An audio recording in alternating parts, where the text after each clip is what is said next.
చాలామంది రైతులు తమ వ్యవసాయ క్షేత్రాల్లో వరి వేయాలి అనుకుంటారు. అయితే వేసేటువంటి వరి ఏ రకం వేయాలి?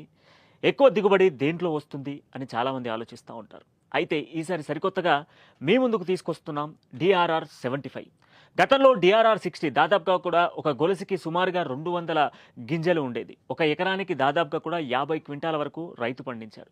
కానీ ఈసారి డిఆర్ఆర్ 75 సరికొత్త విత్తనం మీ ముందుకు రాబోతుంది. ఇప్పటికే డిఆర్ఆర్ 75 అనేటువంటి విత్తనాన్ని కొందరు రైతులు తమ వ్యవసాయ క్షేత్రంలో ఈ యొక్క విత్తనాన్ని వాడడం వల్ల దాదాపుగా కూడా సుమారుగా 60 క్వింటాల వరకు ప్రయోగించినటువంటి విత్తనం పనిచేసింది. అయితే ఈసారి రాజేంద్ర నగర్ ఏదైతే రైస్ రీసెర్చ్ సెంటర్కి సంబంధించినటువంటి రాజేంద్ర నగర్లో ఉన్నటువంటి ఈ డిఆర్ఆర్ సెంటర్లో డిఆర్ఆర్ 75 రకం అందుబాటులోకి రాబోతోంది. ఈ విత్తనం ద్వారా దాదాపుగా కూడా ఒక రైతు ఒక ఎకరానికి దాదాపు 60 క్వింటాల వరకు పండించుకోవచ్చు.